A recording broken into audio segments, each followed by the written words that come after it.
Aksidente lang. Hindi, totoo. Ay, sige. Ito yung masayang kwento. Naging member ako dahil galit ako kay Sir Pocholo Gonzales.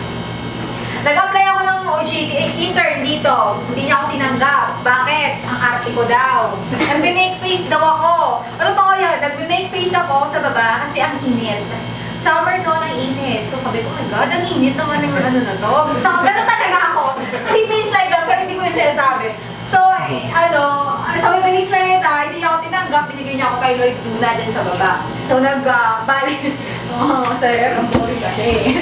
And then, yun nga, naging intern ako ni Sir Lloyd Luna. Tapos, after nun wala na, hindi na ako bumalik dito. Kasi, ayoko na. Visit ako dito eh. Gangster. Gangster. And then, tapos yun, hanggang dumating sa point na I need to interview a radio personality dahil required ni Sir Julio Segovia, kung kilala niyo yun, reporter ng GMA. So, mahigpit kasi siya.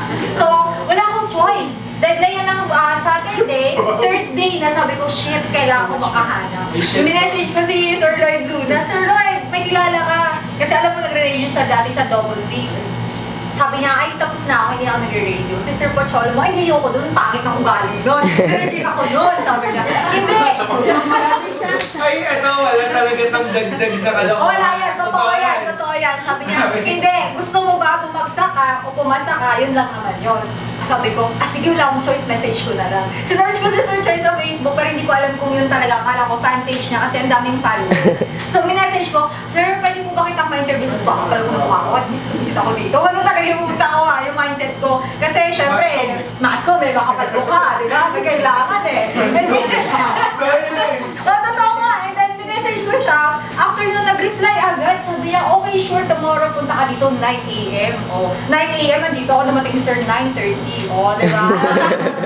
alam ko yan. Tapos pagdating ko dito, in-interview ko siya, sinabi ko sa harapan niya, sir, galit ako sa'yo. Sabi niya, bakit?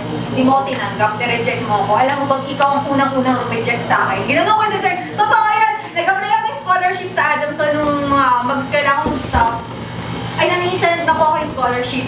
Hindi ako nagyayabang. Hindi ako na-reject nung pare. Kahit nag-wait ako nung ini-interview na ako. Tinatanong ako ng pare, sige, pag binigay ko ba itong scholarship na to, mapapangako mo ba? Ganito ganyan. Father, wait lang.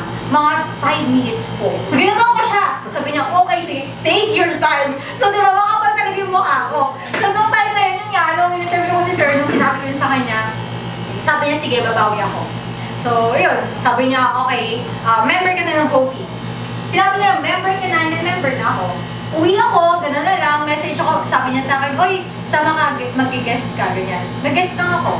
Then sinama niya ako, nag-guest kami sa DZAR. After nun, may show ako sa DZAR. Ganon kabilis. As in, hindi ko alam anong sapak meron sa Sir Choi. Pero totoo yan, pagkasabi, gusto mo gano'n, oo ka lang. Pag gusto mo, umuo ka lang. Kasi di ba, pag may isang bagay ka na gusto, huwag kang mag-hesitate. Go for it. Yun lang naman yun eh. Kung sabihin nilang makapal mukha mo o makapal mukha mo, ano naman ngayon? Sino ka ba? Diba? Ganun lang yun. So yun, naging ko sa DZAR, tapos hanggang sa RH, pabalik-balik kami, guest lang, malabas-labas, gano'n. Makapal ang mukha na. And then, ayun, hanggang sa, tinrain din ako ni Sir Choi na naging motivational speaker. So, unang talk ko sa Lucban, Quezon, tama ba sir?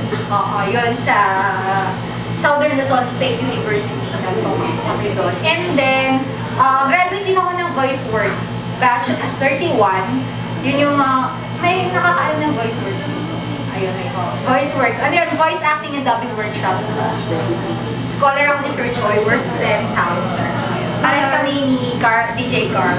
So, ato kasi, hindi, so ayun, so in short, sobrang laking impact yung nagawa na votee sa buhay ko. Unang-una yung confidence ko, lumevel up. Dati makapal na talaga mukha ko eh, pero mas kumapal. Mga foundation with plakado, gano'n. Bakit kaya tumatawa? And then yun nga, so ako kasi sobrang napaka-motivated ko na tao.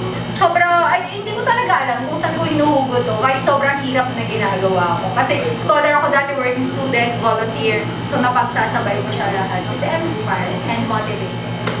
And positive. Ganun lang. So go lang ako sa mga estudyante, kung nahirapan nyo, okay lang yun. Alam nyo, mamimiss nyo yan pag ka-graduate niyo. Ako, hindi lang ako mukhang nahirapan. Hindi lang ako mukhang balinchar ako. Kasi